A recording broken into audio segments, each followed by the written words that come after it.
Stop saying dumbass things! You're not even making sense!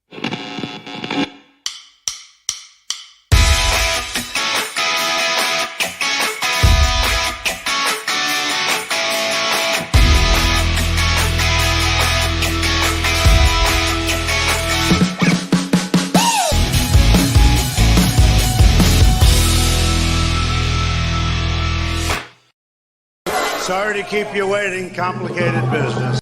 Hi, fellow patriots. This is Peter Boykin from #GoRight. Share this right now. Time to go right.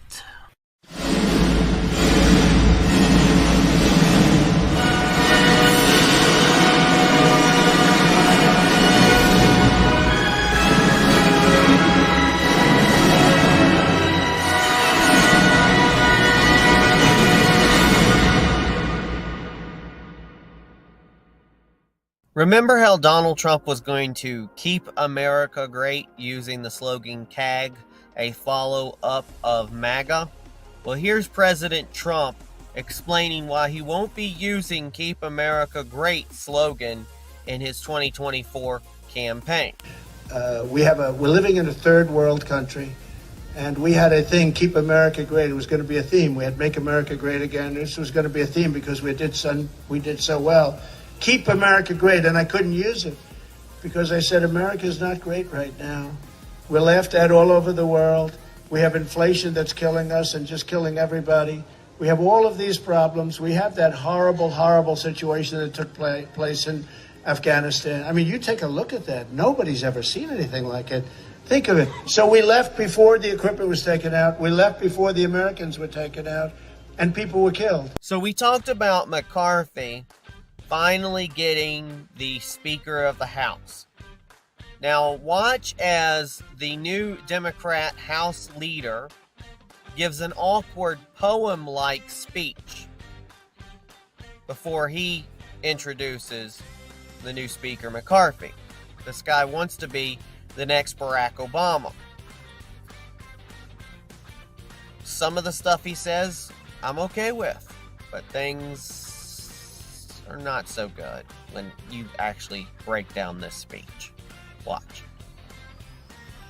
House Democrats will always put American values over autocracy, benevolence over bigotry, the Constitution over the code, democracy over demagogues, economic opportunity over extremism, freedom over fascism, governing over gaslighting, hopefulness over hatred, inclusion over isolation, justice over judicial overreach, knowledge over kangaroo courts, liberty over limitation, maturity over Mar-a-Lago, normalcy over negativity, opportunity over obstruction, people over politics, quality of life issues over QAnon, reason over racism, substance over slander, triumph over tyranny, understanding over ugliness, voting rights over voter suppression, working families over the well-connected, xenial over xenophobia, yes we can over you can't do it, and zealous representation over zero-sum confrontation. We will always do the right thing by the American people. So crime has been a big issue, and there's a reason why we carry protection. There's a reason why we have our Second Amendment rights, and when we have our Second Amendment rights and people know that we carry, I guarantee you things like this might happen, but things like this might not happen so much because people would know better not to get involved in these situations. So you play stupid games, you win stupid prizes.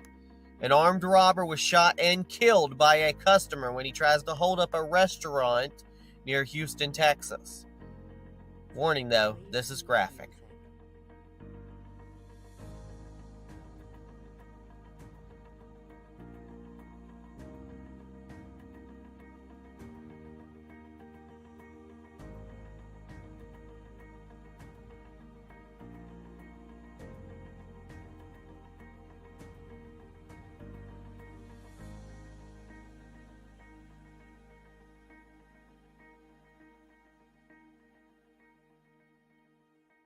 Now, I kind of like Jimmy Kimmel, but these COVID cultists, if you remember Stephen Colbert did the Fauci Ouchie or some kind of Fauci song, the vaccine song.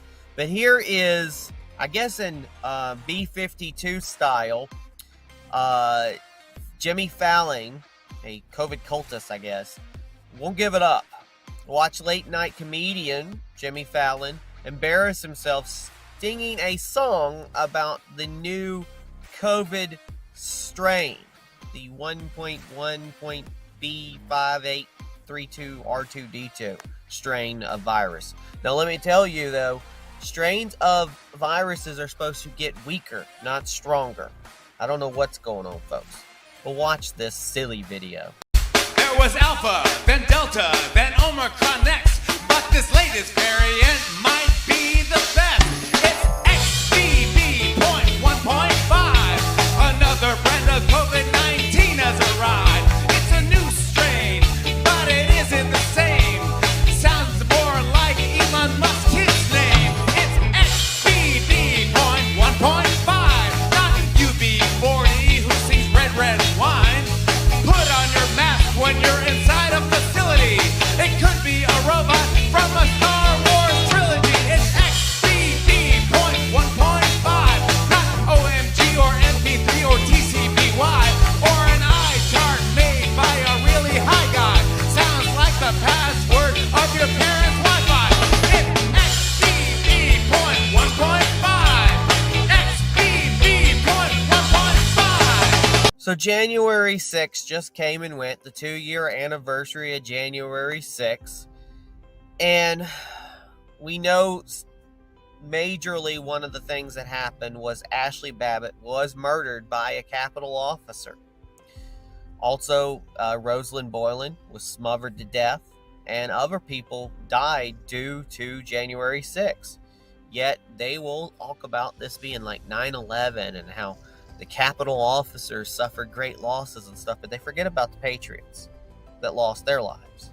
So this is evil. On the 2-year anniversary of Ashley Babbitt's murder by the Capitol police officer, her mother was arrested by the Capitol Police for, quote, jaywalking as she held a memorial for her daughter.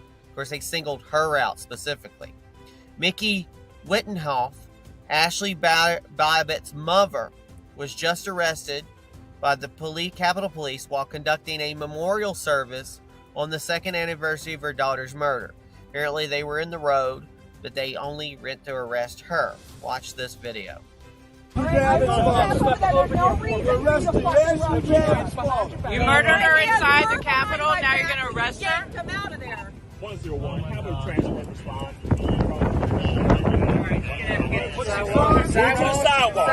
Move to the sidewalk. If you don't move to the sidewalk, if you place on the sidewalk, you're blocking traffic. There is no marching allowed. You're blocking traffic. Move to the sidewalk. Now. I ain't blocking traffic. Move to the sidewalk. You got 2 cars now. 2 years ago. Move to the sidewalk. I did not murder her daughter. Yes. Go to the sidewalk. Let's go. Sidewalk now.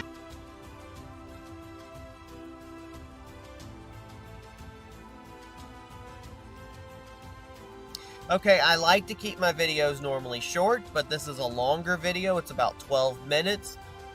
Tucker Carlson gives great information, and I like to share Tucker Carlson, unlike Sean Hannity, who has an issue. But Tucker Carlson's pretty good, if you can get past his uncontrolled laughter. But Tucker Carlson breaks down, exposes the lies of the left's January 6th story. I urge you to listen to this fully. Thank you for tuning in to #GoRight with Peter Boykin. 2 years ago today, a Capitol Hill police officer called Michael Byrd shot an unarmed woman in the neck. At the time of that killing, Byrd had a documented history of gross negligence with a firearm. He left a loaded Glock pistol in a public men's room at the Capitol, which for a law enforcement official is a firing offense. But for some reason, Michael Byrd was still in the force that day. The woman he killed was called Ashley Babbitt. Babbitt was a married 14-year veteran of the U.S. military. She ran a pool cleaning company with her husband in San Diego.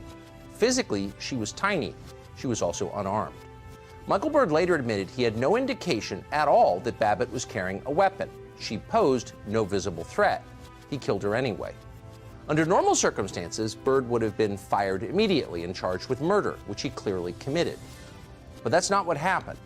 After doing essentially no investigation into the shooting, Nancy Pelosi's congressional police force declared Byrd a national hero, and the media strongly agreed. Byrd went on television to accept accolades and to complain about racism. He was never punished for killing Ashley Babbitt. He was rewarded for it. Ashley Babbitt's mother, meanwhile, got a very different sort of treatment. Babbitt's mother was arrested today in Washington by the Capitol Police. Her crime? Trying to hold a memorial service for her daughter. 2 years later, it's clear that Ashley Babbitt her death is by far the most significant thing that happened at the U.S. Capitol building that day. But at the same time, it is the least talked about event of January 6th. Why is that? Well, because the facts about what actually happened on January 6th disrupt the lies, what they've told you happened on January 6th. And those lies have proven very useful to the Biden administration and to permanent Washington. On the basis of a wholly created myth about what happened that day, the Biden Pentagon conducted an unprecedented political purge of the entire U.S. military. The FBI and various intel agencies increased their control over the American media. And most obviously, the DOJ has been allowed to prosecute and jail hundreds of nonviolent political protesters whose crime was having the wrong opinions. Lies about January 6th, which have been relentless, have enabled some of the most unscrupulous people in our country to make a mockery of our Bill of Rights and to steal our core freedoms. So they can't talk about Ashley Babbitt. Talking about Ashley Babbitt makes it very clear who the real culprits are and who the real threats to this country continue to be. And they're not the January 6th protesters. So instead, they lie about what happened that day, and they do it in the boldest possible ways, without shame and with maximum aggression. Here's Hakeem Jeffries, leader of the Democrats in the House, telling you that 5 police officers were killed on January 6th, when in fact the real total is 0. We are gathered here to honor their memory and acknowledge with deep gratitude the tremendous bravery of the hundreds of officers who defended us at this citadel of democracy that fateful day. As a result of the events on January 6th, the lives of 5 heroic officers were lost. 5 heroic officers were lost, he said. It's almost impossible to believe that adults could stand behind him as he said that, because everyone in the picture you just saw knows that is not true. It's not a stilted interpretation of events, it's a flat-out lie. No police officers were killed on January 6th, period. Ashley Babbitt was killed on January 6th. But chances are your grandchildren will not know that, because history will likely record the lie you just heard as true, simply because it's been repeated so often. Everyone in authority has said the same thing in unison for 2 solid years. As our thoroughly dishonest Attorney General recently put it, quote, "We will never forget the 5 officers who responded selflessly on January 6th and who have since lost their lives." His boss, Joe Biden, repeated that lie today from the White House. These people and the people representing those who couldn't be here because they gave their lives for this is incredibly consequential. And that's not political talk, that's historical fact. That's historical fact, says Joe Biden, as he manufactures history, as he tells lies. They've been doing this, telling these same lies since the very first day, January 6th, 2021, almost like it was a coordinated operation. Remember when they told you that Officer Brian Sicknick was beaten to death with a fire extinguisher? Officer Sicknick died after being hit in the head with a fire extinguisher.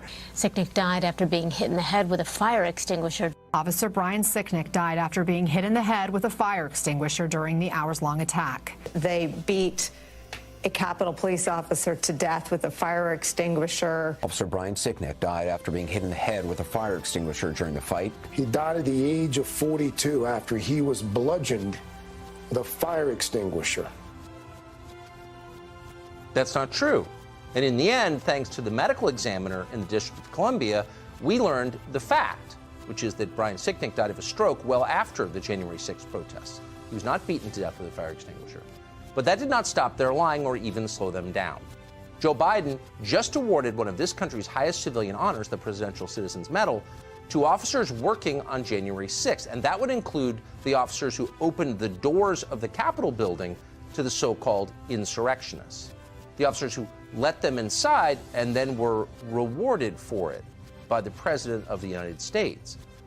What's going on here, you may wonder? Well, don't ask. You're not allowed to know what's going on here. Nor can you know about the very obvious clandestine role of federal agencies that encouraged the events of January 6th. That happened, but its details have never been explained. A lot has still not been explained from that day, despite a committee that was impaneled for more than a year. For example, you remember the pipe bomber who planted explosives outside the Democratic National Committee? Well, those explosives, it turns out, were under a bench at the same moment that Kamala Harris, who had Secret Service protection with her, who swept the building, was there. So how did the U.S. Secret Service miss a bomb sitting in plain sight during its security sweep? Well, we can't answer that because the FBI still, to this day, refuses to release all the security footage. Why? What's going on here? Almost unique among media outlets, Revolver News asked that question. The pipe bomber even looks at camera to head on, for some reason. It's very frustrating, because we can't see the moment the pipe bomber plants the pipe bomb, but the FBI can. That's because the whole scene should be captured on camera 1 as well, and much more clearly than camera 2. Camera 1 has a clear shot of both benches. If the FBI released the full tape from camera 1, we could see the pipe bomber planting the bomb. So somebody planted bombs outside the headquarters of this country's two main political parties. That would seem to be a big story, and yet no one ever mentions it again, including the FBI. In fact, the Bureau won't disclose any information about the suspect, not his height, weight, shoe size, anything. So if they wanted to catch this person, wouldn't they be telling you all they can about who it is? But they're not. Why aren't they? And what was Kamala Harris doing there? Why did she lie about being there? We can't answer those questions. We should be able to. Nor does anyone in authority want to talk about Ray Epps. Ray Epps, of course, is the man who was caught on tape encouraging the crowd outside the Capitol, both on January 5th and 6th, to commit felonies by rushing inside. Now, what's interesting is that the January 6th committee, under public pressure, did in the end interview Ray Epps. Now, we don't have all of the committee's records about that interview. We should, but we don't. But some have been released, and what they tell is a remarkable story. In the testimony that we have, the committee coaches Ray Epps on how to answer questions about his involvement. Quote, "I was in the front with a few others. I also orchestrated it. I helped get people there." End quote. Now, Epps admitted that in a text message to a relative on January 6th. He's admitting crimes. He's never been even charged for those crimes. But what's so fascinating is that when those facts came up in his interview with the committee, someone on the committee responds this way, and we're quoting, "I just want to understand a little more your use of the word orchestrated. It sounds to me like at this point, when you sent this text, you had turned away in part because of seeing some things that you didn't agree with. Is that right? Like when you sent this, you were already on your way from the Capitol because of concerns of people taking it in a different direction." Is that the most leading question ever asked in the history of a congressional hearing? Probably. And the whole interview goes on like this. Keep in mind, Ray Epps is one of the only people caught on camera that day encouraging others to break the law. He's one of the only ones. And yet he's never been charged. And the January 6th committee was on his side. Why was the committee and its members working so hard to help Ray Epps? Now, in his interview with the committee, Ray Epps said he didn't work for law enforcement, in a very specifically worded answer, clearly thought through ahead of time. The question is, did Ray Epps work or have any contact with any government agency? Did he talk about January 6th before it happened with any employee of the U.S. government? We don't know. We do know that 2 years after January 6th, long after an awful lot of other people have gone to jail for walking around the Capitol building, Ray Epps is still a free man. He's never been charged, much less imprisoned in solitary confinement like so many others. Why is that? Well, let's just stop lying. At this point, it's pretty obvious why that is. But of course, they're still lying about it. It's time to join the Go Right movement. It is time to hashtag Go Right for America. Join us at goright.us and gorightnews.com. It is time for the great American revival, and it is time to hashtag Go Right for America. Thanks again, everybody, for listening to this, and please share it everywhere. Again, this has been hashtag Go Right with Peter Boykin, a part of gorightnews.com and a part of the Go Right Network.